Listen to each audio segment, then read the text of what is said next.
the right view or right way to interpret the death of Christ on the cross is to interpret it in terms of the substitutionary view of atonement. கிறிஸ்துவின் சிலுவை மரணத்தை நாம் சரியான முறையிலே வியாக்கியானம் செய்ய வேண்டும் என்று சொன்னால் அவர் நமக்காய் பதிலாய் மரித்தார் என்று சொல்ல வேண்டும் என்பதை நான் உங்களுக்கு சொன்னேன். He died for us in our place, taking our sin and our punishment and our death. That is the right interpretation. அதாவது அவர் நமக்கு பதிலாக நம்முடைய ஸ்தானத்திலே நம்முடைய பாவத்தை நம்முடைய தண்டனை சுமந்து நமக்காய் மரித்தார். அதுதான் சரியான வியாக்கியானம். This is the biblical teaching. இதுதான் வேதம் கூறுகிற போதனை. And now I am giving you evidences for why this we believe as the biblical teaching. ஏன் இதுதான் வேதத்தின் போதனை என்று நாம் விசுவாசிக்கிறோம் என்பதற்கான ஆதாரங்களை இப்போது நான் கொடுத்து வருகிறேன். First I gave you the evidence from the Old Testament. முதலாவது பழைய ஏற்பாட்டிலிருந்து ஆதாரங்களை நான் கொடுத்தேன். I showed you that whatever a priest did in the Old Testament, that is what Christ did. நான் உங்களுக்கு காண்பித்தேன் பழைய ஏற்பாட்டில் ஆசாரியன் என்னவெல்லாம் செய்தானோ அதைதான் கிறிஸ்துவும் செய்தார். The priest was dealing with symbols and shadows in the Old Testament. Christ is the real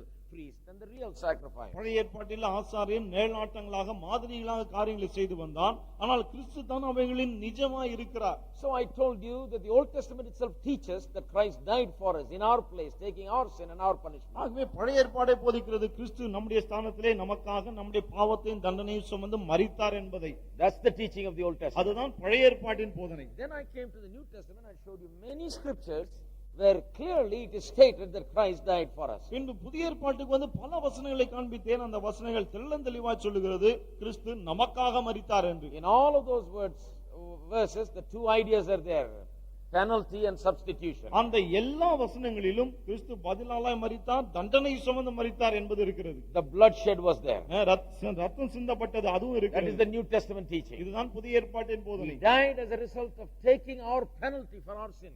நம்முடைய பாவங்களுக்கான தண்டனையை சுமந்தவராய் அவர் மரித்தார். He died in our place. நம்முடைய ஸ்தானத்திலே அவர் மரித்தார். This is the New Testament teaching. இதுதான் புதிய ஏற்பாட்டின் போதனை. Now we are dealing with the third evidence. இப்பொழுது மூன்றாவது வகையான ஆதாரத்தை நாம் பார்க்கிறோம். Now this is not something ordinary that we can brush it aside and just say it in summary form or outline form. ஏதோ சுருக்கமா ஒரு அவுட்லைன் மாதிரி சொல்லிட்டு ஒதுக்கி தள்ளிட்டு போக இது சாதாரண ஒரு காரியம் அல்ல. I told you I enjoy preaching in church more than I teach in Bible college. நான் உங்களுக்கு சொன்னேன் இல்லையா, பைபிள் காலேஜ்ல போதிக்கிறதை விட சபையில போதிக்கிறது எனக்கு ரொம்ப நல்லா இருக்கு. Because I can take my time. ஏனென்றால் நான் நேரத்தை இதிலே செலவழிக்க முடியும். And I can teach even more clearly and more in detail here than in Bible college. Where the students are there for only 2 or 3 years. Bible காலேஜ்ல 2-3 வருடங்கள் தான் மாணவர்கள் இருக்கிறாங்க. ஆகவே அங்க விட இங்கே அதிக நேரத்தை எடுத்து விவரமாய் நான் உங்களுக்கு போதிக்க முடியும். And I tell you, if you listen continually, you'll greatly benefit from this. இதை தொடர்ச்சியா நீங்கள் கேட்டால் உங்களுக்கு மிகுந்த பிரயோஜனமா இருக்கும். And this is what is taught in the Bible college where they believe the Bible. This is what is taught. வேதத்தை நம்புகிற வேதாம கல்லூரிகளிலே இதை தான் போதிக்கிறார்கள். And this is not for just Bible students, it is for each and every one of us. இது வெறும் Bible college students மட்டுமல்ல, இது நம் ஒவ்வொருவருக்கும் உரியது. So the third evidence is based, I said, on 4 great New Testament words. ஆகவே நான் உங்களுக்கு சொன்னேன், இந்த மூன்றாவது ஆதாரம் 4 மாபெரும் புதிய ஏற்பாட்டு வார்த்தைகளின் அடிப்படையில் இருக்கிறது. There are 4 great words that every theologian, every preacher, every man who writes books on this, on Christ and what he has done has to deal with. பாருங்கள், 4 மாபெரும் மேன்மையான வார்த்தைகள் கிறிஸ்துவை குறித்து சிலுவை குறித்து யார் எவ்வளவு பெரிய ஆள் எழுதினாலும் இந்த 4 வார்த்தைகளை கண்டிப்பா எழுதியாக வேண்டும். One is the word ransom. ஒன்று வந்து பணயம். And the other is the word redemption. Second. இரண்டாவது வந்து மீட்பு. Thirdly, the word propitiation. மூன்றாவது கிருபாதானம். Fourthly, the word reconciliation. நான்காவது ஒப்புரவாகுதல். These 4 words are applied to the teaching about what Jesus did through the cross of Calvary and his death on the cross. இந்த 4 வார்த்தைகளும் இயேசுவானவர் கல்வாரி சிலுவை மரணம், அதில் அவர் செய்த காரியங்கள், அதில் என்ன செய்தார் என்பதை குறிக்கிறதா இருக்கிறது. When the New Testament talks about his death on the cross, these 4 words are things that come again and again. புதிய ஏற்பாடு அவரின் சிலுவை மரணத்தை குறித்து பேசும்போது இந்த 4 வார்த்தைகள் திரும்ப திரும்ப வருகிறது. Ransom, redemption, propitiation and reconciliation. பணயம் அல்லது மீட்கும் பொருள், பிறகு கிருபாதாரம், பிறகு reconciliation, ஒப்புரவாகுதல். இந்த 4 வார்த்தைகள். All right. And I told you that if we understand these 4 words and what they mean according to the New Testament, இந்த 4 வார்த்தைகளையும் அவருடைய அர்த்தம் என்ன என்பதையும் நாம் புரிந்து கொள்வோம் என்றால், then we will understand really what Jesus did for us on the cross of Calvary. இயேசுவானவர் மெய்யாகவே கல்வாரி சிலுவையிலே நமக்காக என்ன செய்தார் என்பதை நாம் புரிந்து கொள்ள முடியும் என்று சொன்னேன். So I சொன்னேன். explained to you last week the word ransom. ஆகவே கடந்த வாரம் இந்த மீட்கும் பொருள் அதை குறித்து நான் உங்களுக்கு விளக்கினேன். Then we came to the word redemption. அடுத்ததாக மீட்பு என்ற வார்த்தைக்கு நாம் வந்தோம். And the word redemption, as you know, is a very great word of great significance. உங்களுக்கு தெரிந்திருக்கிறபடி இந்த மீட்பு என்ற வார்த்தை மிகவும் முக்கியத்துவம் வாய்ந்த ஒரு வார்த்தையாகும். The entire New Testament rests upon that word. புதிய ஏற்பாடு முழுவதும் இதை சார்ந்துதான் இருக்கிறது. I told you that there are basically three Greek words that are used in the New Testament that is translated in English as redemption. நான் உங்களுக்கு சொன்னேன் மூன்று கிரேக்க வார்த்தைகள் இருக்கிறது, அந்த வார்த்தைகள் தான் புதிய ஏற்பாட்டிலே மீட்பு என்று மொழிபெயர்க்கப்பட்டிருக்கிறது. I told you the wonder of the Greek language, how it's a living language. It's a language that has many shades of meaning, many words to express different shades of meaning. பாருங்க, நான் கிரேக்க வார்த்தை பாஷை குறித்து சொன்னாலும் அது ஒரு காரியத்தை விளக்கி சொல்ல பல வார்த்தைகளை பெற்றிருக்கிறது. அவ்வளவு பொருள் புதிந்த அவ்வளவு ஒரு சம்பூர்ணமான ஒரு பாஷை அது. It's a very expressive language. That is why all these philosophers were very successful in expressing their ideas. இந்த பாஷையிலே நாம் சொல்ல விரும்பியதை நாம் விரும்பிய வண்ணமே சொல்லலாம். ஆகவே தான் இந்த தத்துவ ஞானிகள் அந்த பாஷையை மிகவும் விரும்பினார்கள். Minute differences can be stated in words very beautifully. அதாவது துல்லியமான வித்தியாசம் இருந்தா கூட வார்த்தைகள் மூலமா அதை சொல்லிவிடலாம். That's why there were great philosophers, Greek philosophers that preached all those philosophies. ஆகவே தான் மாபெரும் கிரேக்க ஞானிகள் இவ்வளவு பெரிய தத்துவங்களை போதித்து வைத்தார்கள். But nothing compared to New Testament Greek. ஆனா புதிய ஏற்பாட்டு கிரேக்க மொழியோடு ஒப்பிடும்போது இணையானது வேற எதுவும் கிடையாது. And one of the wonderful things that can happen for any believer is to study the Greek words. There are some great words in the New Testament. விசுவாசி செய்யக்கூடிய அற்புதமான ஒரு காரியம் என்ன தெரியுமா? புதிய ஏற்பாட்டில் உள்ள இப்படிப்பட்ட மாபெரும் மேன்மையான வார்த்தைகளை படிப்பது. You may not want to know the entire Greek language, but it's good to do word studies of some words. கிரேக்க பாஷை அப்படியே படிக்க வேண்டிய அவசியம் கிடையாது. ஆனா சில வார்த்தைகளை எடுத்து அவைகளின் அர்த்தத்தை நாம் படிக்கலாம். Because they bring out so much truth. ஏனென்றால் அந்த அளவுக்கு சத்தியத்தை அவைகள் வெளிக்கொண்டு வருகிறது. The words are so rich and so expressive. அந்த வார்த்தைகள் அந்த அளவுக்கு சொல்ல வேண்டியதை சொல்லுகிறது. That is why that one word redemption in Greek is expressed in three words, three different words. மீட்பு என்ற இந்த ஒரு வார்த்தை கிரேக்க பாஷையிலே மூன்று வார்த்தைகளை உடையதா இருக்கிறது. I told you the three words. அந்த மூன்று வார்த்தைகளை நான் உங்களுக்கு சொன்னேன். One is the word agarazo. ஒரு வார்த்தை அகராசோ என்ற வார்த்தை. And the second is the word lutro. இரண்டாவது லூட்ரோ என்ற வார்த்தை. And the third is peripoio. மூன்றாவது பெரிப்போயோ என்பது. Now listen to this now. இதை கவனியுங்கள் இப்போது. Now I explained to you what agarazo means. அகராசோ என்றால் என்ன? அதை நான் உங்களுக்கு விளக்கி சொன்னேன். Agarazo is a word. Agaro means market. Agaro என்ற வார்த்தையினுடைய அர்த்தம் சந்தை வெளி என்பது. And agarazo means to purchase from a market. அகராசோ என்று சொன்னால் இந்த சந்தை வெளியிலிருந்து விலை கொடுத்து வாங்குவது. So when the Bible uses the word agarazo for redemption, it means that Christ purchased us, just as someone would purchase something from a market. Christ paid the price and purchased us from the marketplace of slavery. ஆகவே வேதாகமம் மீட்பு என்ற வார்த்தைக்கு அகராசோ என்ற வார்த்தை பயன்படுத்தும் போது கிறிஸ்துவானவர் இந்த அடிமை சந்தையிலிருந்து நம்மை விலை கொடுத்து வாங்கினார் என்ற ஒரு அர்த்தத்திலே அப்படி சொல்லுகிறது. Now we were right in the middle of it last Tuesday as we closed. கடந்த செவ்வாய்க்கிழமை முடிக்கும்போது சரியா இதை தான் நான் பார்த்து கொண்டிருந்தோம். I told you 6 references are there in the New Testament. நான் உங்களுக்கு சொன்னேன் புதிய ஏற்பாட்டிலே 6 வசனங்கள் இருக்கிறது. And I talked about only one reference and I want to deal with the rest of them. அதுல ஒரே ஒரு வசனத்தை குறித்து தான் பேசினேன். இன்றைக்கு மற்றதை நாம் பார்ப்போம். Let me give you the second reference. இரண்டாவது வசன குறிப்பை நான் கொடுக்கட்டும். Let me give you the first one just in case you were not here last. ஒருவேளை கடந்த வாரம் வரவில்லை என்றால் முதலாவது குறிப்பை நான் உங்களுக்கு The சொல்லட்டும். first reference is 1 Corinthians chapter 6 verse 20. 1 கொரிந்தியர் 6ஆம் அதிகாரம் 20ஆம் வசனம். இதுதான் முதலாவது வசன குறிப்பு. 1 Corinthians 6 verse 20. 1 கொரிந்தியர் 6:20. Just turn to it for a moment and then we'll go to the second reference and I'm going to preach on that. இதற்கு செல்வோம். அதன் பிறகு இரண்டாவது குறிப்புக்கு சென்று அங்கிருந்து ஆரம்பிப்போம். There Paul says, for you are bought with a price. இங்கே பவுல் சொல்லுகிறார், கிரயத்துக்கு கொல்லப்பட்டீர்களே. What do we mean by bought with a price? கிரயத்துக்கு கொல்லப்பட்டீர்கள், வாங்கப்பட்டீர்கள் என்றாரே என்ன அர்த்தத்தில் The word சொல்லுகிறார்? bought is redeemed. வாங்கப்பட்டீர்கள் என்ற வார்த்தை தான் மீட்கப்பட்டீர்கள் என்பது. That comes from the word agarazo. இதுதான் அகராசோ என்ற வார்த்தையிலிருந்து வருகிறது. Here Paul says that every believer is purchased with a price. இங்கே பவுல் சொல்லுகிறார், ஒவ்வொரு விசுவாசியும் விலை கொடுத்து வாங்கப்பட்டிருக்கிறார். I told you about the marketplace and slavery and all those last week. கடந்த வாரம் இந்த சந்தை வெளி குறித்து அடிமைகள் குறித்து இதெல்லாம் நான் உங்களுக்கு சொன்னேன். We were actually slaves. நாம் அடிமைகளா இருந்தோம். In the hands of Satan. பிசாசுடைய கைகளிலே. And Christ paid the price. கிறிஸ்துவானவர் அந்த கிரயத்தை செலுத்தினார். And I told you the price was not paid to Satan. நான் உங்களுக்கு சொன்னேன், இந்த கிரயம் பிசாசுக்கு கொடுக்கப்படவில்லை. The price was paid as a result of our sin. நம்முடைய பாவத்தின் விளைவாக இந்த கிரயம் செலுத்தப்பட்டது. Sin demanded a price. பாவம் தான் ஒரு கிரயத்தை கோரியது. God demanded a price for our sins. நம்முடைய பாவங்களுக்காக தேவன் அந்த கிரயத்தை கோரினார். The soul that sins shall die. பாவம் செய்கிற ஆத்மா சாகும். The wages of sin is death. பாவத்தின் சம்பளம் மரணம்.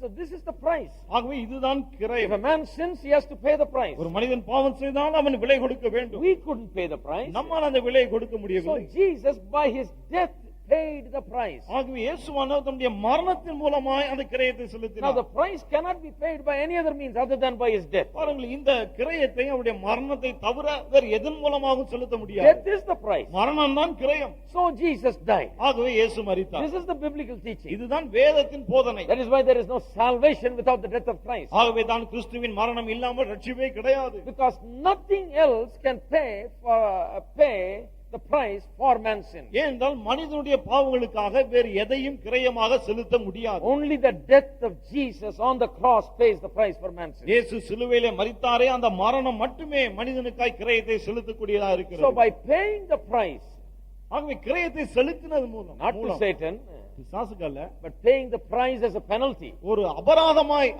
அந்த கிரயத்தை அவர் செலுத்தினார். paying the price as punishment. அந்த கிரயத்தை தண்டனையா அவர் செலுத்தினார். Let's get this idea correctly. இந்த எண்ணத்தை சரியா நாம் புரிந்து கொள்ள Some வேண்டும். people think that's a price.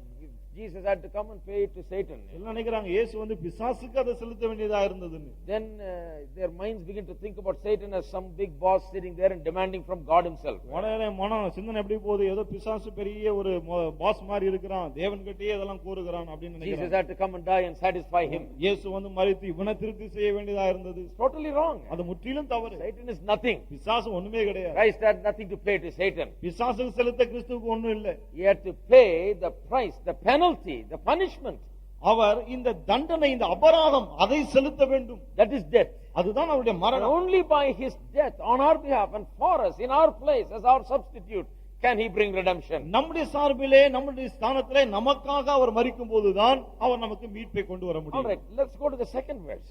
இரண்டாவது குறிப்புக்கு நாம் 1 செல்வோம். Corinthians chapter 7 verse 23. 1 கொரிந்தியர் 7:23. You are bought with a price, be not ye the servants of men. நீங்கள் கிரயத்துக்கு கொல்லப்பட்டீர்கள், மனுஷருக்கு அடிமைகளாகாதிருங்கள். And this is where we began to talk and we closed last week. இதுதான் கடந்த வாரம் பேச ஆரம்பித்து நாம் முடித்து விட்டோம். Now 1 Corinthians 6:20 simply says we are bought. 1 கொரிந்தியர் 6:20 நாம் வாங்கப்பட்டோம் என்று சொல்லி நிறுத்தி விடுகிறது. Therefore glorify God in your body. ஆகவே உங்கள் சரீரத்தினாலே தேவனை மகிமைப்படுத்துங்கள். That is you are bought with a price. That means you don't really belong to you yourself. நீங்க விலை கொடுத்து வாங்கப்பட்டீர்கள், ஆகவே நீங்கள் உங்களுக்கு சொந்தம் அல்ல என்று சொல்லுகிறார். One verse before that, in verse 19 in 1 Corinthians 6, he says you are not your own, you are bought with a price. அதுக்கு முன்னால ஒரு வசனம் பார்த்தா 19ல சொல்லுகிறார், நீங்கள் உங்களுக்கு சொந்தமானவர்கள் அல்ல என்று சொல்லி.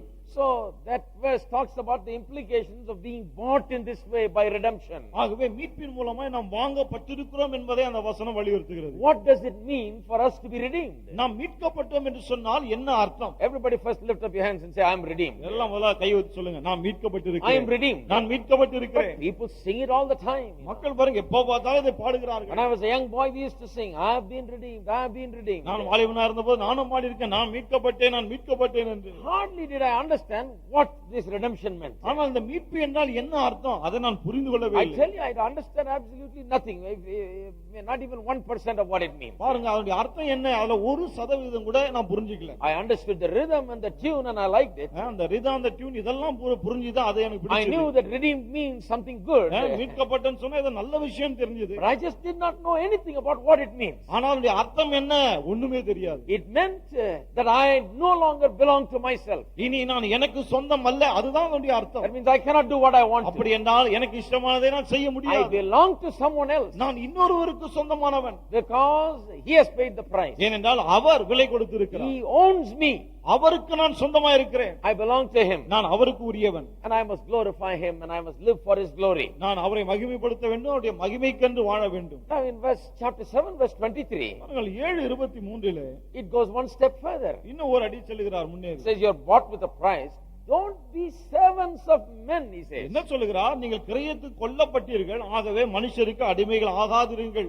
Now, if you understood these truths, it will revolutionize your life. பாருங்க, இந்த சத்தியங்களை புரிந்து கொண்டால் ஒரு புரட்சிகரமான மாற்றத்தை உங்களுக்குள்ள கொண்டு I வரும். believe that is why Paul was a great Christian. ஆகவே தான் பவுல் ஒரு மாபெரும் கிறிஸ்தவர் என்று நான் He was விசுவாசிக்கிறேன். writing to one church and he's telling them, he said, I'm not a man pleaser. I'm not looking to please you. பாருங்க, ஒரு சபைக்கு எழுதும்போது சொல்ல, நான் மனுஷனை பிரியப்படுத்த பார்க்கல, மனுஷனை பிரியப்படுத்துற ஆள் நான் இல்ல. But look at a lot of people today, preachers and people, they're only man pleasers.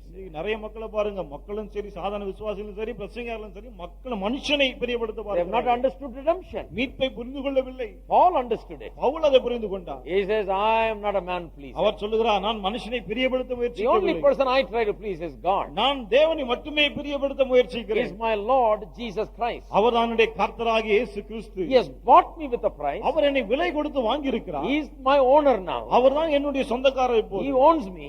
அவருக்கு நான் I சொந்தம். don't belong to myself. நான் எனக்கு சொந்தம் அல்ல. So I do not care about what you think about me. ஆகவே நீங்கள் என்னை குறித்து என்ன நினைக்கிறீர்கள் என்பதை பற்றி எனக்கு கவலையே இல்லை. Hello? Hello, Are you there? இருக்கீங்களா?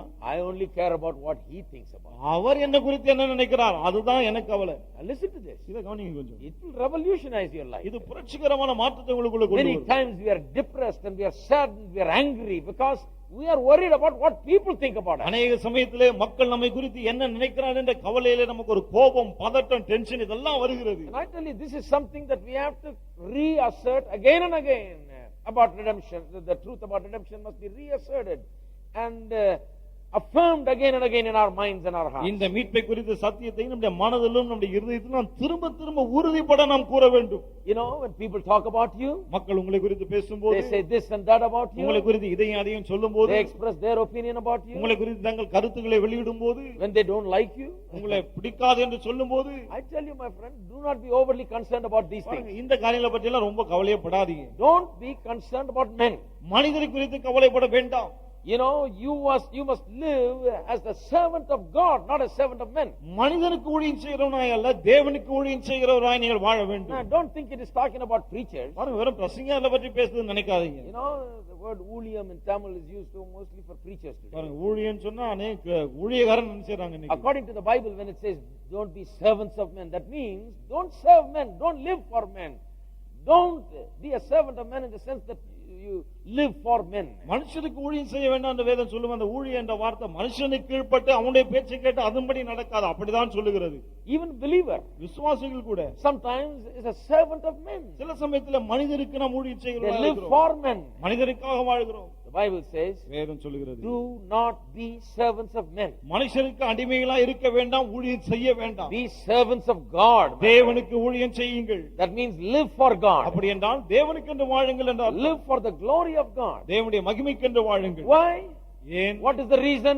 எதற்காக அப்படி செய்ய வேண்டும்? Because you've been bought with such a great price. என்றால் அவ்வளவு பெரிய விலை கொடுத்து நீங்கள் வாங்கப்பட்டு இருக்கிறீர்கள். What is the great price? அவ்வளவு பெரிய விலை அது என்ன? The price is the death of Christ himself. கிறிஸ்துவின் மரணம், அதுதான் விலை. Now, if you think about the price, அந்த விலையை கொஞ்சம் எண்ணி பார்த்தா, then you will never live for men hereafter. பிறகு இனி முதற்கொண்டு மனிதருக்காய் நீங்கள் வாழவே மாட்டீர்கள். Amen. Amen. Think about the price, my அந்த friend. விலையை கொஞ்சம் எண்ணி பாருங்க. What is the price? அந்த விலைதான் என்ன? The price is the death of God's only begotten Son. அந்த விலை தேவனுடைய ஒரே பேரான குமாரனுடைய மரணம். The highest and the greatest price. மிக மேன்மையான உயர்ந்த ஒரு விலை. Dietrich Bonhoeffer, the German preacher who suffered in prison so many years and died for Christ, talked about the costly grace.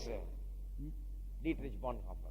போன்ஹாஃபன் என்ற ஒரு ஜெர்மன் பிரசங்கியார் சிறைச்சாலையில் அடைபட்டிருந்த போது காஸ்ட்லி கிரேஸ் என்று சொல்லி அவர் பேசினார். He had a revelation about how costly this purchase price is.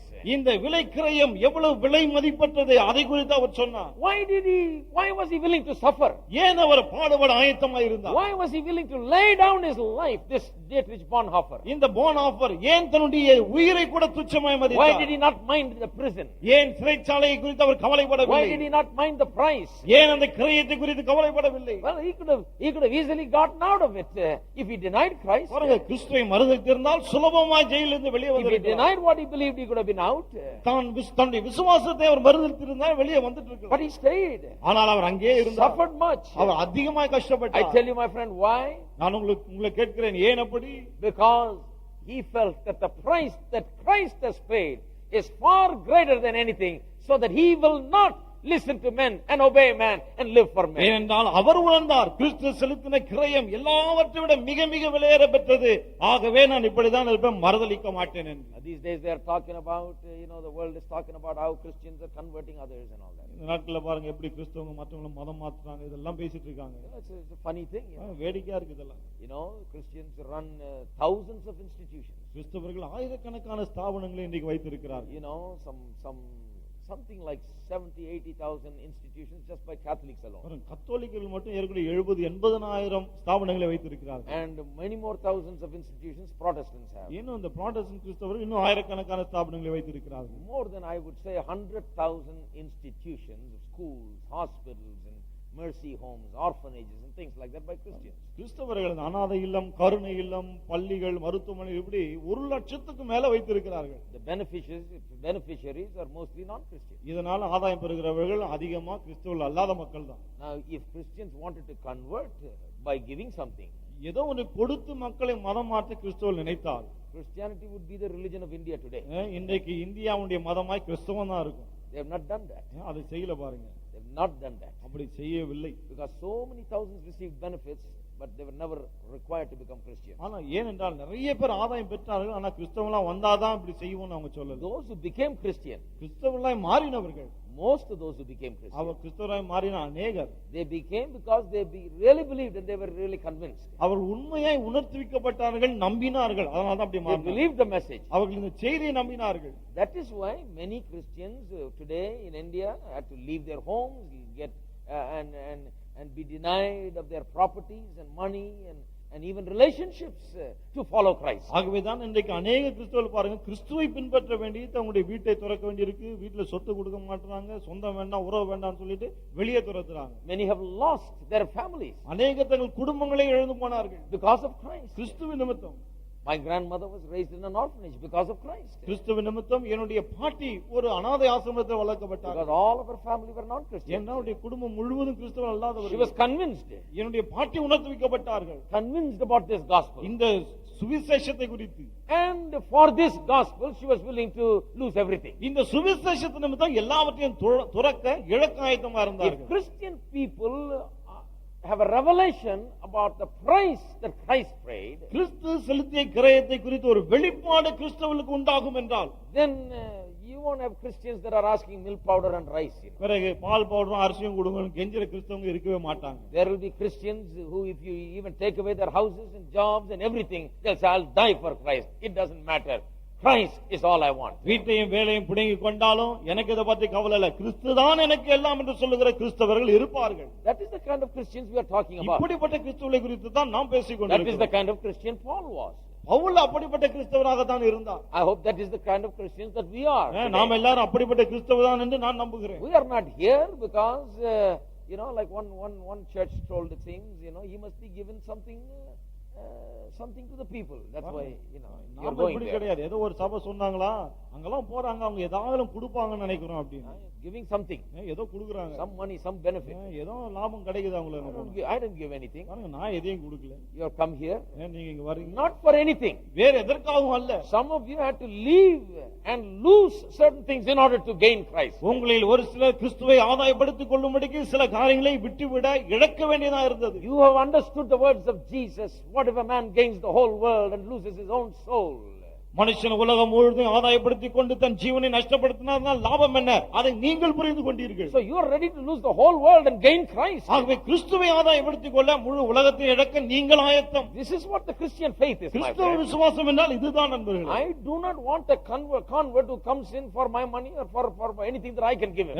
நான் கொடுக்கிற பணத்துக்காக மற்ற காரியங்களுக்காக யாரும் மதம் மாறும்படி நான் விரும்புகிறது கிடையாது. I will be the first one to tell him to go home and do whatever he wants. நீ வீட்டுக்கு போயிட்டு என்ன வேணுமோ செய்யுன்னு சொல்ல முதலாளா நான் தான் இருப்பேன். No, கிடையாது.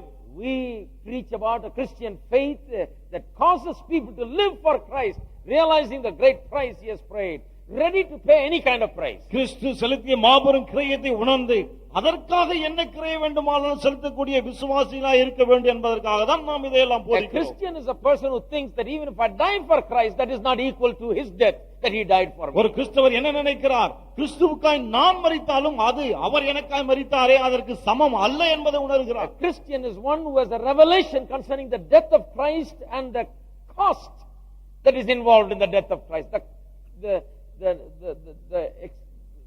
the enormous cost that it means. ஒரு கிறிஸ்தவர் கிறிஸ்துவனுடைய மரணத்தை குறித்தும் அதற்காய் அவர் செலுத்த வேண்டிய அந்த அபரிமிதமான தொகை விலை இருக்கிறதே அதையும் உணர்ந்தவர் அவர்தான் கிறிஸ்தவர்.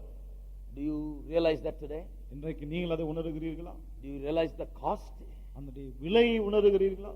If you realize the cost, அந்த விலையை நீங்கள் உணர்ந்தால் you will never talk about what you gave up.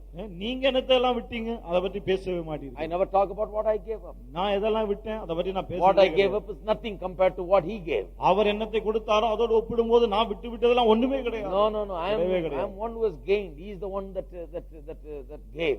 பாருங்க, இன்னைக்கு லாபம் கிடைச்சது எனக்கு தான், அவர் தான் அதெல்லாம் எனக்கு கொடுத்திருக்கிறார். So there needs to be a revelation concerning redemption. ஆகவே மீட்பை குறித்த ஒரு வெளிப்பாடு நமக்கு உண்டாக வேண்டும். And today why Christians are sometimes just talking about their sacrifices. சில சமயத்தில் இன்னைக்கு கிறிஸ்தவர்கள் தங்களுடைய தியாகங்களை குறித்தே பேசிக் கொண்டிருக்காங்களே, அது ஏன் தெரியுமா? I tell you how many preachers talk about their sacrifices. எத்தனை பிரசங்கங்களை பாருங்க தங்களுடைய தியாகங்களை பற்றி பேசி I left this, I left that, and I gave up this and I gave up that. இதை விட்டுட்டேன், அதை விட்டுட்டேன், இதை திறந்துட்டேன், அதை திறந்துட்டேன். How many believers talk about what they gave up? எத்தனை விசுவாசிகள் தாங்கள் தியாகம் செய்த காரியங்களை குறித்து பேசுகிறார்கள்? You see, they might have given up, but they haven't got the full revelation concerning the price that Christ paid. பாருங்கள், சில காரியங்களை திறந்திருக்கலாம், ஆனால் கிறிஸ்து செலுத்திய கிரயத்தை குறித்த ஒரு வெளிப்பாடு அவர்களுக்கு கிடைக்கவில்லை. If you know the price that Christ paid and have a realization of that, you will just shut up and never say anything about what you gave up. கிறிஸ்து செலுத்திய கிரயத்தை அறிந்து அதை நீங்கள் உணர்ந்திருந்தால் பிறகு நீங்கள் விட்டுவிட்டதை பற்றி பேசவே மாட்டீர்கள், வாயை மூடிட்டு உட்கார்ந்திருப்பீர்கள். If it's like if he gave 10 lakhs and I gave 10 rupees for something,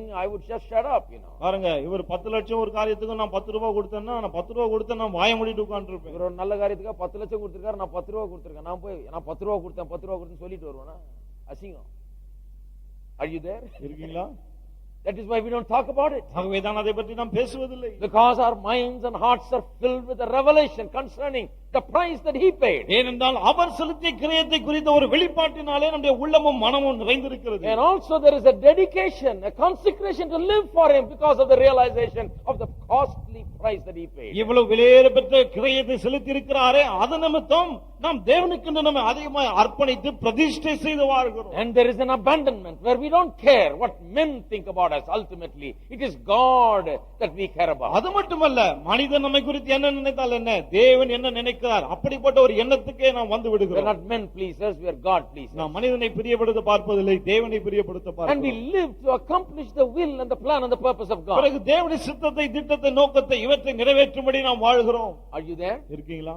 How many of you are living like that? எத்தனை பேர் இப்படி வாழ்கிறீர்கள்? Have you ever sat down and thought about the price? என்னைக்காவது உட்கார்ந்து இந்த விலையை குறித்து யோசித்து பார்த்திருக்கீங்களா? Price விலை that Jesus paid. இயேசு செலுத்திய விலை. You can only understand that.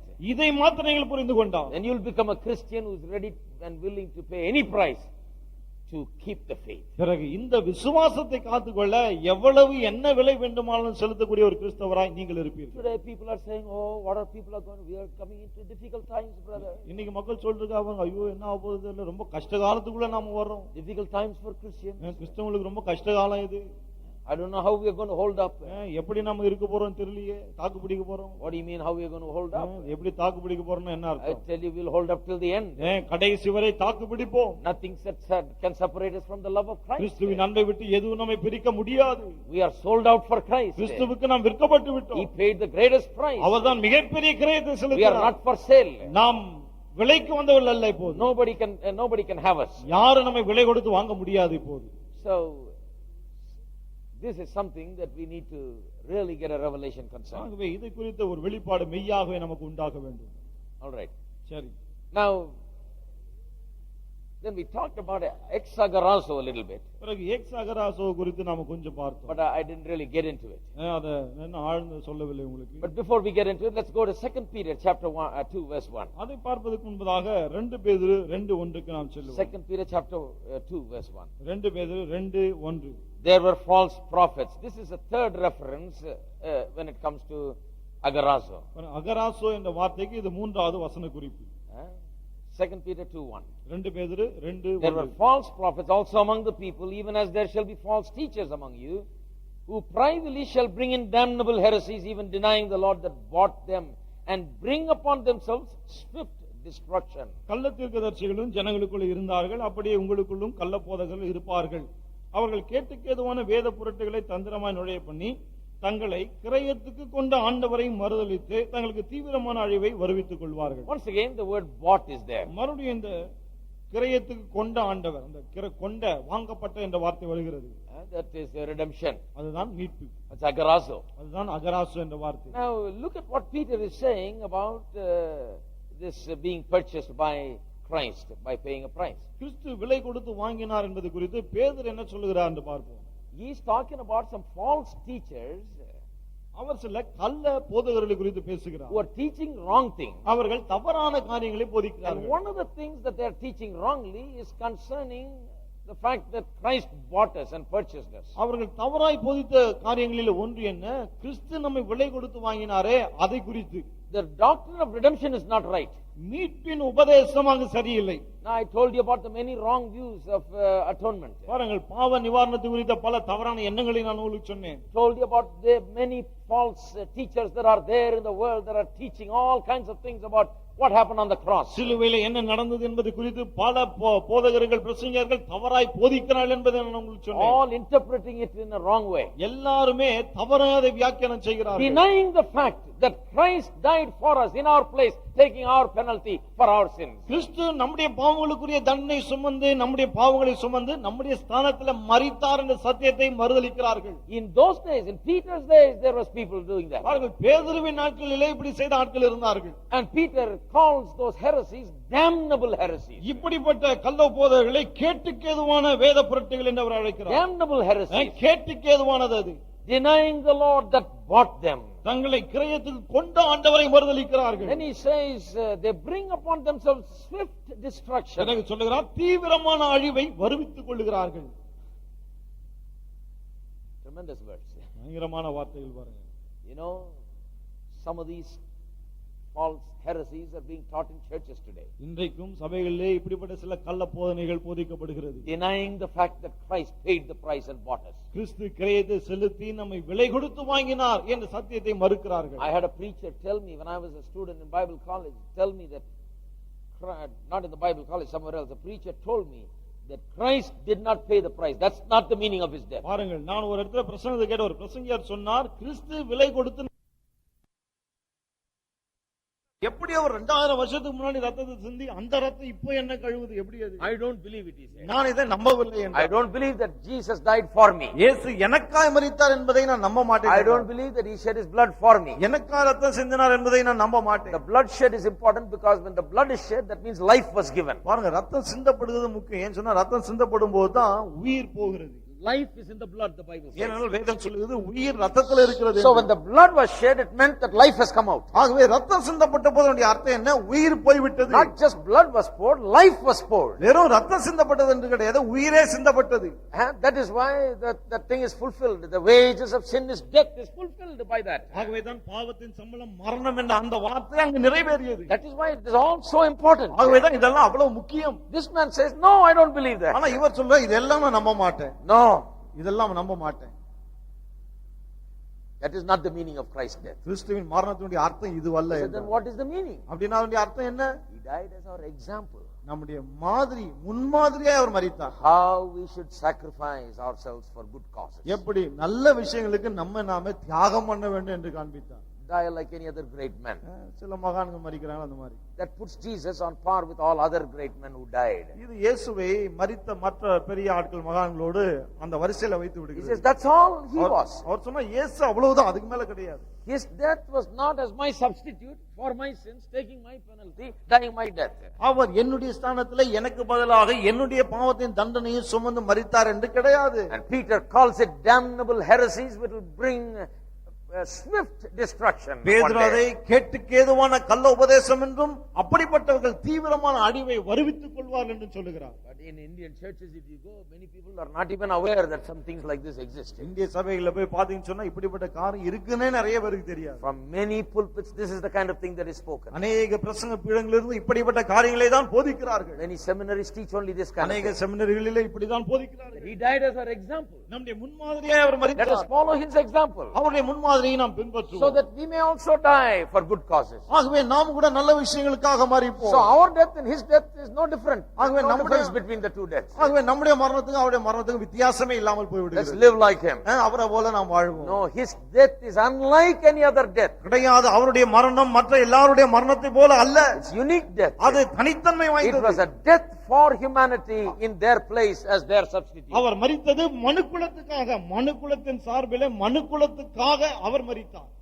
So once again we have the word agarazo. ஆக மீண்டும் இங்கே அகராசு என்ற வார்த்தை வருகிறது. And here we are told that we are bought with a price. இங்கே விலை கொடுத்து நாம் வாங்கப்பட்டோம் என்று சொல்லப்படுகிறது. That bought them. The Lord that bought them. தங்களை கிரயத்துக்கு கொண்ட ஆண்டவர் என்று சொல்லுகிறது. Amen.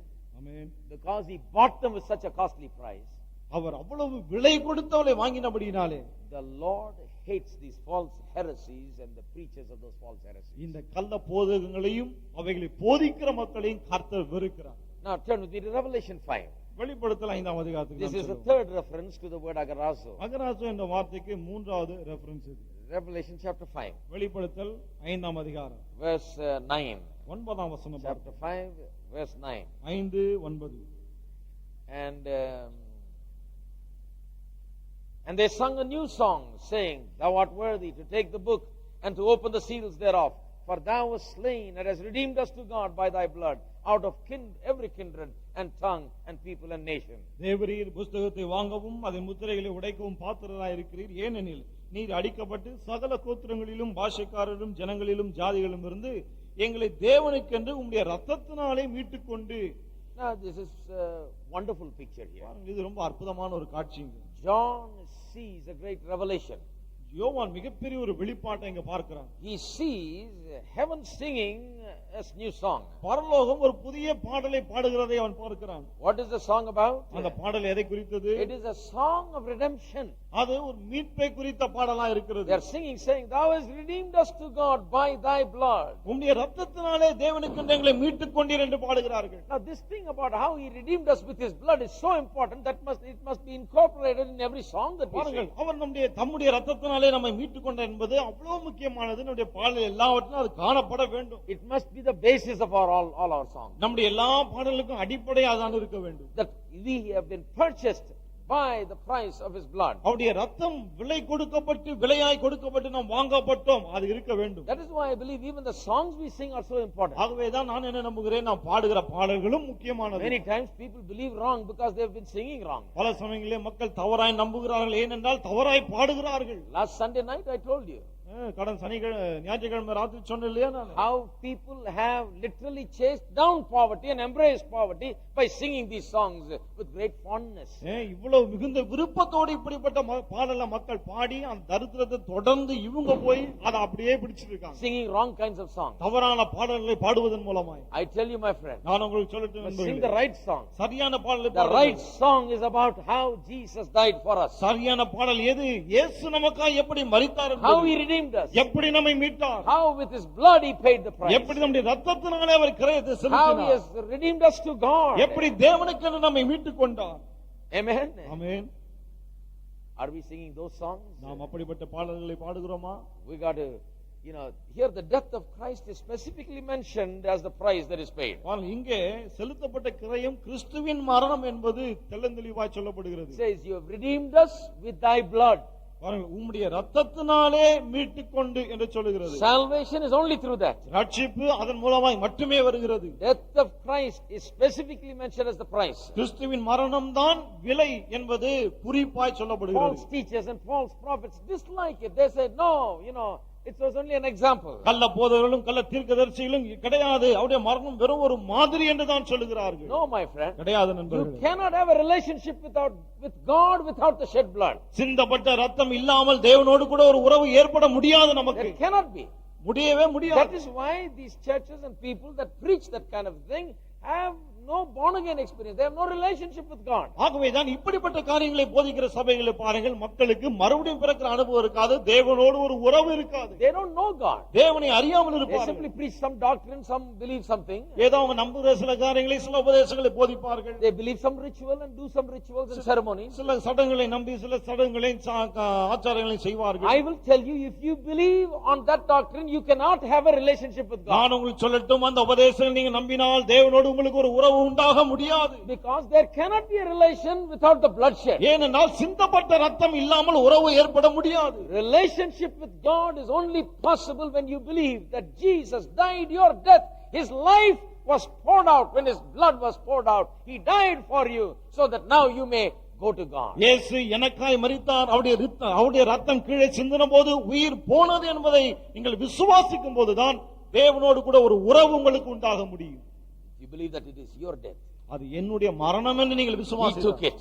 அவர் அதை He எடுத்துக்கொண்டார். took the punishment. அவர் தண்டனை He ஏற்றுக்கொண்டார். died for that. அவர் அதற்காக மரித்தார். Without believing that, இதை விசுவாசியாமல் you cannot have a relationship with ஒரு God. தேவனோடு உறவு உங்களுக்கு உண்டாக You can முடியாது. have a religion. மதம் இருக்கலாம், Religion is different. மதம் அது வித்தியாசமானது. We are not preaching religion. நான் மதத்தை இங்கே We பிரசங்கிக்கவில்லை. are preaching a relationship with God. தேவனோடு உள்ள உறவு, அதை குறித்து நாம் பிரசங்கிக்கிறோம். What do you mean when you say you're a Christian? நீங்கள் நான் கிறிஸ்தவர் என்று சொல்லுகிறீர்களே, அதனுடைய அர்த்தம் என்ன? Do you mean you're born in a Christian home? கிறிஸ்தவ குடும்பத்துல பிறந்ததை You have a சொல்லுகிறீர்களா? Christian name? கிறிஸ்தவ பெயர் இருப்பதை Or you had a சொல்லுகிறீர்களா? Christian baptism? அல்லது கிறிஸ்தவ ஞானஸ்நானம் பெற்றதை Or had குறிப்பிடுகிறீர்களா? a Christian wedding? அல்லது கிறிஸ்தவ திருமணம் செய்து கொண்டதை குறிக்கிறீர்களா? No, கிடையாது. that is religion. அப்படி சொன்னால் அது மதம். When you say you're a Christian, நான் கிறிஸ்தவன் என்று நீங்கள் சொல்லும் போது you mean to say that Christ lives in you and you live in Christ. கிறிஸ்து எனக்குள்ளே ஜீவிக்கிறார், நான் கிறிஸ்துவுக்குள்ளே வாழ்கிறேன், அதை தான் நீங்கள் சொல்லுகிறீர்கள். You are meaning that you know Him. நான் அவரை அறிந்திருக்கிறேன் என்ற அர்த்தத்தில் Do you know சொல்லுகிறீர்கள். Him? அவரை அறிந்திருக்கிறீர்களா? You can only know Him when you come through the cross. சிலுவையின் மூலமாய் வரும்போது மட்டுமே நீங்கள் தேவனை அறிய There முடியும். is no other way. இல்லாவிட்டால் வேறு வழியே கிடையாது. Clear biblical teaching. வேதம் அவ்வளவு தெளிவாய் இதை Turn to போதிக்கிறது. Revelation 14, திருப்பும் வெளிப்படுத்தல் 14ஆம் verse 3 அதிகாரம் and 4. 3-4 வசனங்கள். They sung as it were a new song before the throne and before four beasts and the elders, and no man could learn that song but 144,000 which were redeemed from the earth. அவர்கள் சிங்காசனத்துக்கு முன்பாகவும் 4 ஜீவன்களுக்கு முன்பாகவும் மூப்பர்களுக்கு முன்பாகவும் புது பாட்டை பாடினார்கள். அந்த பாட்டு பூமியிலிருந்து மீட்டுக் கொள்ளப்பட்ட 144,000 பேரை அல்லாமல் வேறு ஒருவரும் கற்றுக்கொள்ள கூடாததாயிருந்தது. There is the word redeemed there. இங்கே மீட்டுக் கொள்ளப்பட்ட என்ற வார்த்தை இருக்கு பாருங்க. And then again in verse 4, another reference. மறுபடியும் 4ஆம் வசனத்தில் அந்த வார்த்தை வருகிறது. These are they which were not defiled with women, for they are virgins. They are they which follow the Lamb whithersoever he goeth. They were redeemed from among men, being the first fruits unto God and to the Lamb. ஸ்திரீகளால் தங்களை கரைப்படுத்தாதவர்கள் இவர்களே, கற்புள்ளவர்கள் இவர்களே, ஆட்டுக்குட்டியானவர் எங்கே போனாலும் அவரை பின்பற்றுகிறவர்கள் இவர்களே. இவர்கள் மனுஷரிலிருந்து தேவனுக்கும் ஆட்டுக்குட்டியானவருக்கும் முதற்பலனாக மீட்டுக் கொள்ளப்பட்டவர்கள். In verse 3 and verse 4 there are two references. Fifth and sixth references of agarosa. இந்த அகரோசா Agorasa. இந்த அகரோசா என்ற வார்த்தைக்கு 5வது 6வது வசன குறிப்பு, இந்த 3வது 4வது வசனம். Each word has redeemed in it. இந்த 2 வசனத்திலும் மீட்கப்பட்டவர்கள் என்ற வார்த்தை Once வருகிறது. again a beautiful picture. மீண்டும் ஒரு அழகான காட்சி அங்கே சித்தரிக்கப்படுகிறது. You know, again songs are sung. மறுபடியும் இங்கே பாடல்கள் பாடப்படுகிறது. You know, in eternity we're going to be singing a lot. பாருங்க, நித்தியத்துல நம்ம நிறைய பாட போறோம். That's why you got to practice up a little bit now. இங்கேயே கொஞ்சம் பழகிக்கணும். If you don't know how to sing, பாட தெரியலன்னா then what are you going to do? அங்க என்ன பண்ண போறீங்க? Better sing. ஆகவே பாடுங்க. You know, I'm singing and preaching. நான் பாடுறேன், பிரசங்கிக்க ரெண்டும் பண்றேன். But when we get to heaven, பரலோகத்துக்கு போகும்போது I don't think there'll be any preaching there. அங்க பிரசங்கமே இருக்காதுன்னு நினைக்கிறேன். There'll be singing. பாடிட்டே இருப்போம். But I'll still have a job. ஆனா அங்கேயும் எனக்கு ஒரு வேலை இருக்கு. I won't be bored. I will still keep singing. அங்க எனக்கு போர் அடிக்காது, அங்கேயும் பாடிட்டே இருப்பேன் நான். Singing a new song. புதிய பாடலை பாடுகிறார்கள். What is the song? அந்த பாடல் என்ன? Who are singing it? யார் அதை பாடுகிறார்கள்? This is wonderful to me. அது எனக்கு ரொம்ப அற்புதமா இருக்கு Not பாருங்க. only the song must be about redemption, the ones who are singing must be redeemed, my friend. பாருங்கள், பாடல் மீட்பை குறித்து பாடுகிற பாடல் மீட்பை குறித்தது மட்டுமல்ல, பாடுகிறவர்களும் மீட்கப்பட்டவர்களா இருக்கிறார்கள். மீட்பை குறித்து யாரோ பாடினாங்கன்னு இல்ல, மீட்கப்பட்டவர்கள் தான் பாடுறாங்க. Are you there? இருக்கீங்களா? I tell you, my friend, if unredeemed people that are not redeemed sing, it is meaningless. பாருங்கள், மீட்கப்படாதவர்கள் பாடினால் அதுல அர்த்தமே கிடையாது. Oh, so many churches gather today, they sing a song religiously today with their great choirs and great sounds and the professional with the professionalism. இன்றைக்கு அநேக சபைகளிலே கூட்டம் அதிகமா இருக்கிறது, இசை கலைஞர்கள் இருக்கிறார்கள், தேர்ச்சி பெற்றவர்கள் என்னென்னோ பண்றாங்க, எல்லாம் மிக நேர்த்தியா இருக்கிறது. They are singing a song, பாடலையும் பாடுகிறார்கள். but are they redeemed? ஆனால் அவர்கள் மீட்கப்பட்டு இருக்கிறார்களா? Your songs may sound nice to the people. பாடல் கேட்க நல்லா இருக்கலாம் மக்களுக்கு, Musically it may be sound. இசை கூட கேட்க ரொம்ப நல்லா இருக்கலாம், Musicians may like it. இசை கலைஞர்கள் அதை விரும்பலாம். Does it please the heart of God, my friend? ஆனால் அது தேவனுடைய இருதயத்துக்கு ஏற்றதா இருக்கிறதா? The only kind of song that you will find in heaven is the song of the redeemed. பரலோகத்தில் நீ கேட்கக்கூடிய ஒரே பாடல் என்ன தெரியுமா? மீட்கப்பட்டவர்களுடைய பாடல். Redeemed. மீட்கப்பட்டவர்கள். Who are the redeemed? மீட்கப்பட்டவர்கள் யார்? They are the ones that have been washed by the blood. ரத்தத்தினாலே கழுவப்பட்டவர்கள் இவர்கள். Redeemed from the earth. இந்த பூமியிலிருந்து மீட்டுக் கொள்ளப்பட்டவர்கள். Redeemed from among men. மனுஷர் மத்தியிலிருந்து மீட்கப்பட்டவர்கள். They have this salvation experience. இந்த ரட்சிப்பின் அனுபவம் அவர்களுக்கு இருக்கிறது. They know what it is to belong to God. தேவனுக்கு சொந்தமாய் இருப்பதென்றால் என்ன அது அவர்களுக்கு தெரியும். They were slaves in the slave market. அவர்கள் அடிமை சந்தையிலே அடிமைகளாய் இருந்தார்கள். They have been delivered. அவர்கள் விடுவிக்கப்பட்டார்கள். Purchased. வாங்கப்பட்டார்கள். Bought with a price. கிரயம் கொடுத்து வாங்கப்பட்டார்கள். Jesus is their owner. இயேசுதான் அவருடைய They சொந்தக்காரர். belong to God. அவர்கள் தேவனுக்குரியவர்கள். They sing. அவர்கள் பாடுகிறார்கள். That is the only thing even now that God recognizes. பாருங்கள், தேவன் அங்கீகரிக்கிற ஒரே காரியம் இன்றைக்கும் அதுதான். Amen. Amen. Are you there? இருக்கீங்களா? So there is the 6 references that I have given regarding the word agarazo, and it gives so many wonderful meanings. அகராசு என்ற வார்த்தை குறித்து நான் கொடுத்த 6 வசன குறிப்பில் இவையில் தான் அவ்வளவு அர்த்தம் புரிந்ததா இருக்கிறது. Agarazo gives us the picture of purchase. அகராசு என்ற வார்த்தையே நாம் வாங்கப்பட்டோம் என்பதை நமக்கு கூறுகிறது. Everybody say, I am purchased. எல்லாரும் சொல்லுங்க, நான் வாங்கப்பட்டேன். I have been bought. நான் வாங்கப்பட்டிருக்கிறேன்.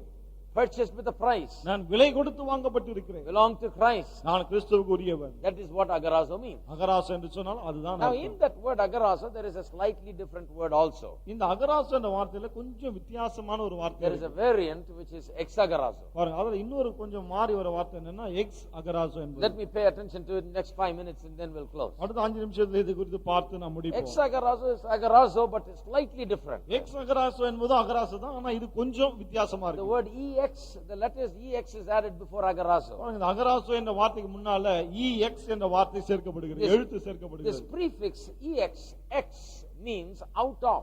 இந்த எக்ஸ் என்ற வார்த்தை எதை குறிக்கிறது? ஏதோ ஒன்றிலிருந்து நாம் வெளியே எடுக்கப்பட்டோம், வெளியே வாங்கப்பட்டோம் என்று சொல்கிறது. It is not just purchased but purchased out of. ஏதோ வாங்கப்பட்டோம் கிடையாது, ஏதோ ஒன்றிலிருந்து வாங்கி வெளியே கொண்டு வரப்பட்டோம். There is a little more than the idea of purchase here, that is why we will look at it. பாருங்க, வாங்கப்பட்டோம் என்ற அர்த்தத்தை விட இதுல கொஞ்சம் அர்த்தம் அதிகமா இருக்கு. ஆகவே தான் இதை பார்க்க போகிறோம். It is bought out of, bought away from.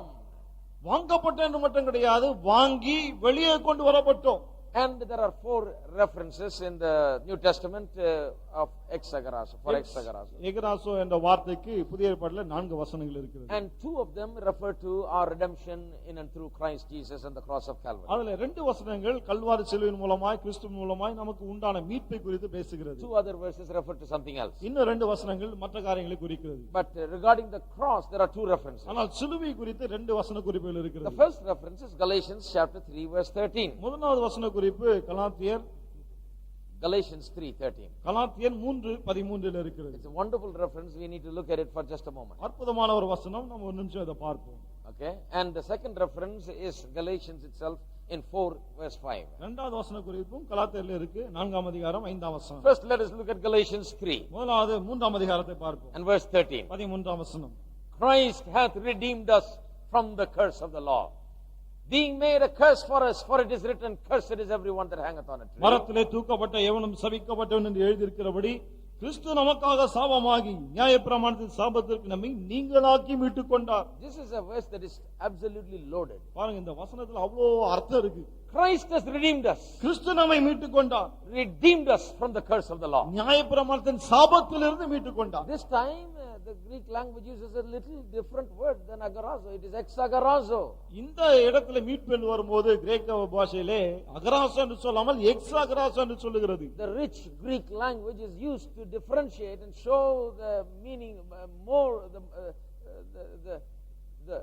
the things that are available through redemption here. பாருங்க, மீட்பின் மூலமா நமக்கு என்னவெல்லாம் உண்டா இருக்கிறது அதை இந்த கிரேக்க வார்த்தை அவ்வளவு அழகா நமக்கு எடுத்து காண்பிக்குது பாருங்க. So a different word is used. ஆகவே வித்தியாசமான வார்த்தை பயன்படுத்தி அந்த மீட்பு என்ற வார்த்தையை It is சொல்கிறார். redeemed, but something more is said there. மீட்கப்பட்டோம், ஆனா அதை விட மேலான அர்த்தம் கொண்ட ஒன்று That சொல்லப்படுகிறது. is why a different word is used. ஆகவே தான் வித்தியாசமான வார்த்தை பயன்படுத்தப்படுகிறது. Christ has redeemed. Christ has redeemed us. கிறிஸ்து நம்மை மீட்டுக் கொண்டார். It means he has bought us back. அப்படி என்றால் திரும்ப நம்மை அவர் வாங்கி கொண்டார். He has bought us from. ஏதோ ஒன்றிலிருந்து நம்மை வாங்கி He has விட்டார். bought us out of. ஏதோ ஒன்றிலிருந்து வாங்கி வெளியே கொண்டு வந்து விட்டார். Now, look at it for just a moment and you will understand what it means. ஒரு நிமிஷம் இதை பார்ப்போம், அப்பொழுது உங்களுக்கு புரியும் இதனுடைய அர்த்தம் என்னவென்று. You know what it means to be bought out of? பாருங்க, வாங்கி வெளியே கொண்டு வரப்படுவது என்றால் என்னவென்று உங்களுக்கு தெரியுமா? Not a simple purchase. இது சும்மா வாங்குறது கிடையாது. It is bought out of means that you were obligated in some way to that situation that you were in slavery before. பாருங்க, வாங்கி வெளியே கொண்டு வரப்பட்டோம்னு சொன்னா முன்ன அடிமைத்தனத்தில் இருந்தீங்களா, அந்த சூழ்நிலையில இருப்பதற்கு நீங்கள் கடமைப்பட்டு இருந்தீர்கள். There was a debt. ஏதோ ஒரு கடன் இருக்குது அங்க.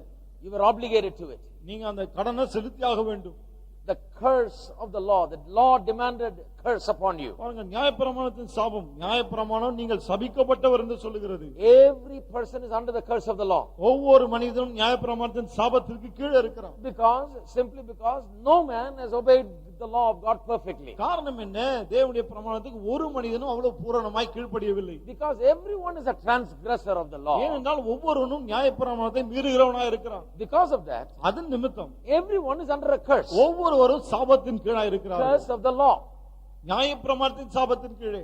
Now, it is not a curse from God. பாருங்கள், இது தேவனுடைய சாபம் அல்ல. It is a curse of the law. It is a curse of disobedience. இது நியாயப்பிரமாணத்தின் சாபம், அதாவது கீழ்ப்படியாமையினாலே வந்த சாபம். Curse that comes as a result of a transgression of the law. நியாயப்பிரமாணத்தை நாம் மீறுவதனாலே உண்டான சாபம். And that is upon every person. இது ஒவ்வொருவர் மீதும் இருக்கிறது.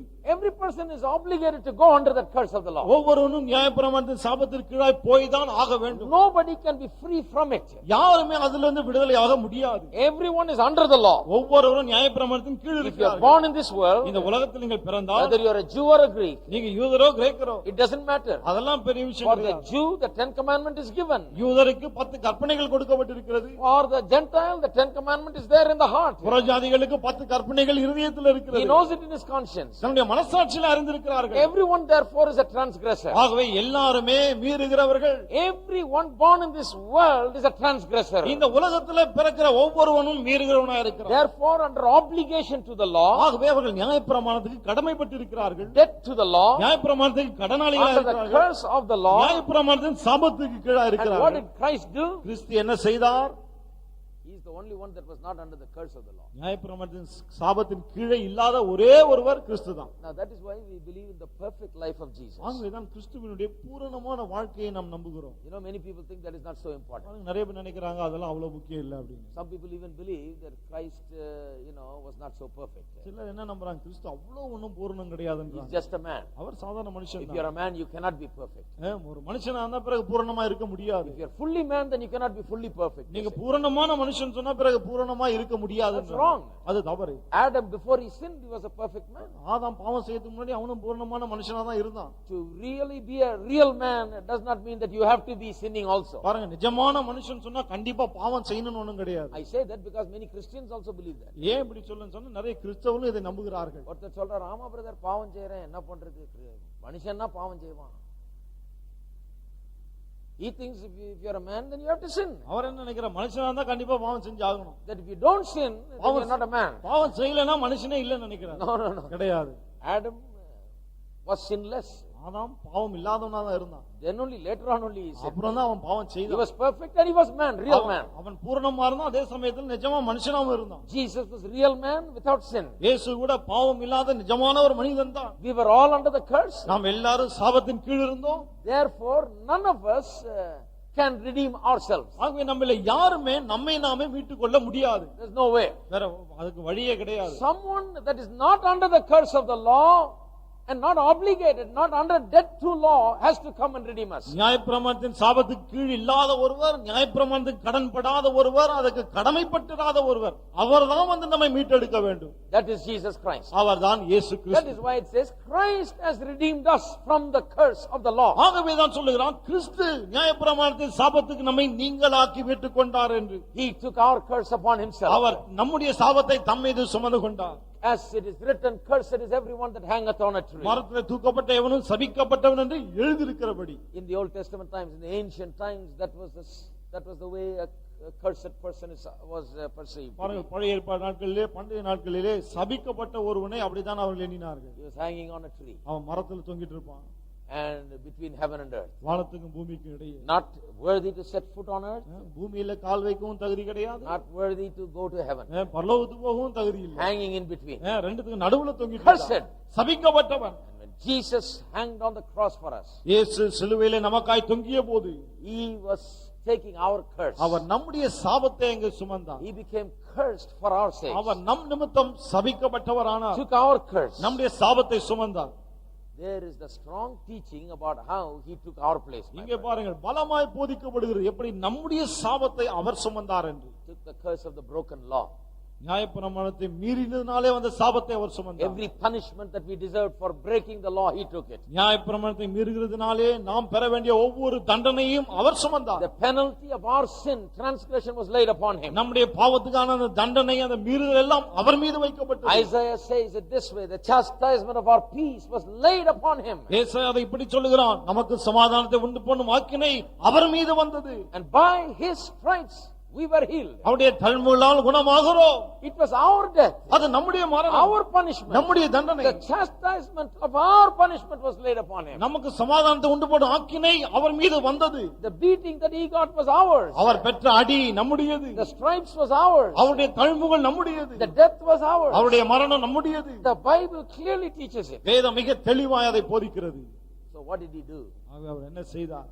We were under obligation to the law to நாம் carry the curse of the law. நாம் நியாயப்பிரமாணத்தின் சாபத்தை சுமப்பதற்கு கடமைப்பட்டவர்களாயிருந்தோம். We were under debt. நாம் He கடனாளிகளாயிருந்தோம். paid that debt that we owed and we could not pay. நாம் செலுத்த வேண்டிய கடன் நம்மால செலுத்த முடியவில்லை, அவர் செலுத்தினார். Amen. Amen. That's the truth. அதுதான் சத்தியம். We cannot pay. நம்மால செலுத்த முடியாது, And he paid. அவர் அது That's the செலுத்தினார். Bible teaching. வேதம் அதை தான் போதிக்கிறது. And in that way he bought us. அந்த விதத்திலே அவர் நம்மை வாங்கி And விட்டார். exagarazo means எக்ஸ் அகராசோ என்றார், that we have not only been purchased, நாம் வாங்கப்பட்டது மட்டுமல்ல, that we have been purchased out of the slave market, never to be returned again. We will never be under obligation again to the law. We are completely நாம் அந்த free. அடிமை சந்தையிலிருந்து வாங்கப்பட்டு வெளியே கொண்டு வரப்பட்டோம். இனி நாம் நியாயப்பிரமாணத்தின் கீழே இல்ல, அதனுடைய சாபத்தின் கீழே இல்ல, இனி அதன் கீழே போகவும் மாட்டோம். They can't bring the account books again and calculate and say, you know, you owe so much again. மறுபடியும் அந்த அக்கவுண்ட் புக்ஸ் எடுத்துட்டு வந்து கணக்கு போட்டு இவ்வளவு நீ கடனா கொடுக்கணும்னு சொல்ல முடியாது. The law cannot demand any more from us. நியாயப்பிரமாணம் இனி நம்மிடத்துல எதையும் கோர முடியாது. We are not under the நாம் law. நியாயப்பிரமாணத்தின் கீழே இல்லை. That's why in Romans Paul declares we are not under the law. ஆகவேதான் ரோமரிலே பவுல் சொல்லுகிறான், நாம் நியாயப்பிரமாணத்துக்கு கீழ்ப்பட்டவர்கள் He அல்ல, says we are delivered from the law. நியாயப்பிரமாணத்திலிருந்து நாம் விடுவிக்கப்பட்டோம் என்று Many சொல்லுகிறார். Christians don't even understand what அநேக that means. கிறிஸ்தவர்கள் அதனுடைய அர்த்தம் என்னவென்றே தெரியாமல் இருக்கிறார்கள். What does it mean to be delivered from the law? நியாயப்பிரமாணத்திலிருந்து விடுவிக்கப்பட்டோம் என்றால் என்ன அர்த்தம்? It means you are delivered from an obligation to the law. நியாயப்பிரமாணத்துக்கு நாம் கடமைப்பட்டவர்களாக இருந்தோமே, அதிலிருந்து விடுவிக்கப்பட்டோம். Delivered from the curse of the law. நியாயப்பிரமாணத்தின் சாபத்திலிருந்து விடுவிக்கப்பட்டோம். Delivered from our indebtedness. நியாயப்பிரமாணத்துக்கு நாம் கடனாளிகளாக இருந்தோமே, அதிலிருந்து The விடுவிக்கப்பட்டோம். law could not condemn us anymore. நியாயப்பிரமாணம் இனி நம்மை குற்றப்படுத்த முடியாது. The law could not place its penalties and its curse upon us anymore. நியாயப்பிரமாணம் இனி தன்னுடைய சாபத்தின் தண்டனையை நம் மீது வைக்க முடியாது. When Christ bought us with his blood, கிறிஸ்து தன்னுடைய இரத்தத்தினாலே நம்மை வாங்கின போது, he not only simply purchased us, he freed us from every obligation, every debt, so that we can never be under condemnation, under punishment, or under curse of the law. கிறிஸ்து நம்மை வாங்கினது மட்டுமல்ல, நியாயப்பிரமாணத்தின் சாபத்திலிருந்து நம்மை விலக்கி விடுவித்து வெளியே கொண்டு வந்து எல்லா இந்த கடமை கடன் எல்லாவற்றிலும் நம்மை நீங்களாக்கி விடுவித்து மீட்டு விட்டார். நியாயப்பிரமாணம் எந்த காரணத்தை கொண்டும் நம்மை ஆக்கினைக்குள் தீர்க்கவோ தண்டிக்கவோ நம்மை சபிக்கவோ சாபத்துக்குள்ளாக்கவோ இனி முடியவே முடியாது. We are ever forever bought out. என்றென்றைக்குமாய் நாம் வாங்கி வெளியே கொண்டு வரப்பட்டோம். Bought out.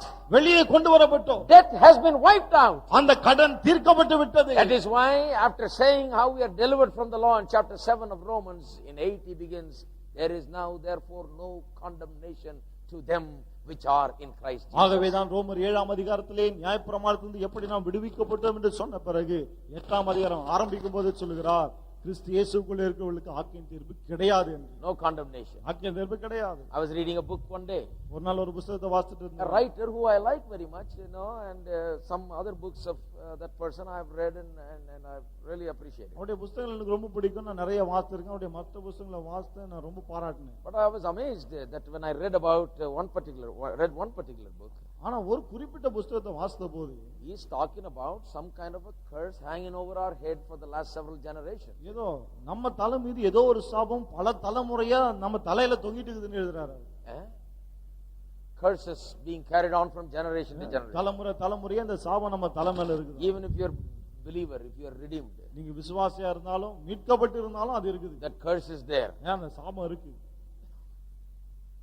I was amazed how he can talk like that. எனக்கு ஒரே ஆச்சரியம், எப்படி இவரு இந்த மாதிரி சொல்றாரு. The Bible teaches different. வேதம் வித்தியாசமாய் போதிக்கிறது. We've been redeemed, நாம் மீட்கப்பட்டோம், delivered, விடுவிக்கப்பட்டோம். there is no curse hanging on our head. நம்ம தலை மேல இப்ப சாபம் தொங்கிட்டு இல்ல. No debt, no curse. கடனும் இல்ல, சாபமும் இல்ல. Been wiped out. எல்லாமே நீக்கப்பட்டு விட்டது. Truly free. உண்மையாய் விடுதலையா இருக்கிறோம். We are not cursed. நாம் சபிக்கப்பட்டில்லை. We are blessed. நாம் பாக்கியவான்களாய் ஆசீர்வதிக்கப்பட்டவர்களாய் இருக்கிறோம். Deuteronomy 28:1-14 gives us the blessings. உபாகமம் 28ஆம் அதிகாரம் 1 முதல் 14 வசனங்கள் அந்த ஆசீர்வாதங்களை If கூறுகிறது. you do the law, this is what will happen. நியாயப்பிரமாணத்தின்படி செய்தால் இது நடக்கும். As 15 onwards, the curses are given. 15ஆம் வசனத்திலிருந்து சாபங்கள் சொல்லப்பட்டிருக்கு. Many people read that. நிறைய பேர் இத வாசிக்கிறாங்க. They say, "Oh brother, from 15 onwards, I'm scared because looks like I've done one or two things." ஐயோ 15ஆம் வசனத்துல இப்படி சொல்லுது, இதெல்லாம் ஒன்னு ரெண்டு நான் செஞ்சிருக்கனே அப்படின்னு பயந்து போறாங்க. ஒன்னு ரெண்டுல மாட்டிருப்போம் போல இருக்கு, என் மேல curse சாபம் வந்துரும் போல இருக்கு. No, கிடையாது. God doesn't look at you and say whether you have fulfilled the law. தேவன் உங்களை பார்த்து நீங்க நியாயப்பிரமாணத்தை நிறைவேற்றினீங்களான்னு சொல்றது கிடையாது. He looks at Christ. Our You are in Christ. நீங்க அவர் கிறிஸ்துவை பார்க்கிறார், நீங்கள் கிறிஸ்துவுக்குள்ள இருக்கிறீர்கள். We are recipients of the blessings of Deuteronomy 28:1-14 because Christ has perfectly fulfilled the law. கிறிஸ்து நியாயப்பிரமாணத்தை பூரணமாய் நிறைவேற்றினபடியால்தான் உபாகமம் 28:1 முதல் 14 உள்ள வசன ஆசீர்வாதங்களை நாம் பெற தகுதியுள்ளவர்களாய் இருக்கிறோம். We are blessed in him. அவருக்குள் நாம் ஆசீர்வதிக்கப்பட்டிருக்கிறோம். If you are outside of him, no blessing. அவருக்கு வெளியே இருந்த ஆசீர்வாதம் There is கிடையாது. only curse. சாபம் தான். Because you are a transgressor. ஏனென்றால் நீங்கள் மீறுகிறவராய் The இருக்கிறீர்கள். very moment you are inside of him, எப்போது அவருக்குள்ளே வருகிறீர்களோ, if any man be in Christ, ஒருவன் கிறிஸ்துவுக்குள் இருந்தால் there is no condemnation. அவனுக்கு ஆக்கினை தீர்ப்பு கிடையாது. In Christ. கிறிஸ்துவுக்குள். That is why Ephesians 1:3 says, ஆகவே தான் எபேசியர் 1:3 that சொல்கிறது, God has blessed us with all spiritual blessings in Christ Jesus. கிறிஸ்து இயேசுவுக்குள் தேவன் உன்னதங்களிலே ஆவிக்குரிய சகல ஆசீர்வாதங்களினாலும் நம்மை ஆசீர்வதித்திருக்கிறார். All the blessings are in Christ. சகல ஆசீர்வாதங்களும் கிறிஸ்துவுக்குள் You are இருக்கிறது. living outside of Christ. You are not born again. You are not a child of God. நீங்கள் தேவனுடைய பிள்ளையா இல்லை என்றால், மறுபடியும் பிறக்கவில்லை என்றால், கிறிஸ்துவுக்கு வெளியே இருப்பீர்கள் என்றால் There is no blessing.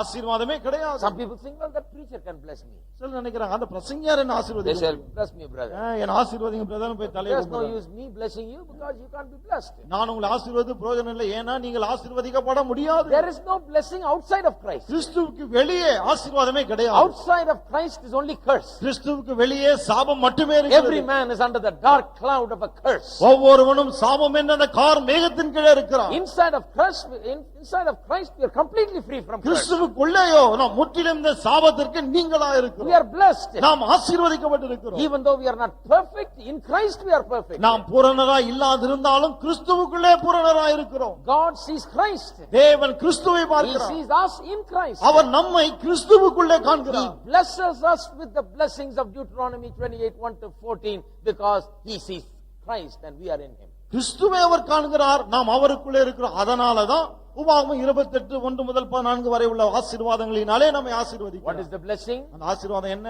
Blessed going and blessed coming. போகிலும் ஆசீர்வாதம், வருகையிலும் ஆசீர்வாதம். Basket is blessed. கூட Your ஆசீர்வதிக்கப்பட்டிருக்கு. store is blessed. Your store is blessed. பண்டசாலை அதுவும் ஆசீர்வதிக்கப்பட்டிருக்கு. Storeroom is blessed. பொருள் வைக்கிற இடம், Refrigerator is blessed. ஃப்ரிட்ஜ் ஆசீர்வாதமா இருக்கு. Bank account is blessed. Bank account ஆசீர்வாதமா இருக்கு. Your cows are blessed. மாடுகள் ஆசீர்வதிக்கப்பட்டிருக்கு. Your dogs are blessed. நாய்கள் Your ஆசீர்வதிக்கப்பட்டிருக்கு. house is blessed. உங்க வீடு ஆசீர்வாதமா இருக்கு. Your children are blessed. பிள்ளைகள் ஆசீர்வாதமா இருக்காங்க. Everything is blessed. எல்லாமே ஆசீர்வாதமா இருக்கிறது. Hallelujah. Hallelujah. Are you there? இருக்கீங்களா? Where does the blessing come இந்த from? ஆசீர்வாதம் எங்கிருந்து வருகிறது? In Christ. கிறிஸ்துவுக்குள்ளே I am in இருப்பதால். Christ. நான் கிறிஸ்துவுக்குள் இருக்கிறேன். God sees me in Christ. தேவன் என்னை கிறிஸ்துவுக்குள் காண்கிறார். I have been bought out. நான் வெளியே கொண்டு வரப்பட்டு Delivered. விடுதலையாக்கப்பட்டேன். Brought into blessing. ஆசீர்வாதத்துக்குள்ளே கொண்டு Shall we வரப்பட்டேன். stand up together? எல்லாரும் எழுந்து நிற்போம். Continue next week அடுத்த வாரம் நாம் தொடருவோம். to look at other words. மற்ற வார்த்தைகளை நாம் Let's பார்ப்போம். praise God for this wonderful blessing in Christ. கிறிஸ்துவுக்குள் இருக்கிற இந்த அற்புதமான ஆசீர்வாதங்களுக்காய் நாம் ஆண்டவரை ஸ்தோத்திரிப்போம். Amen. Let us amen. praise God, my friend. எல்லாரும் அவரை Let us ஸ்தோத்திரிப்போம். praise Him with all our heart. முழு இருதயத்தோடு அவரை You ஸ்தோத்திரிப்போம். are blessed. நீங்கள் Believe ஆசீர்வதிக்கப்பட்டவர்கள். it. அதை விசுவாசியுங்கள்.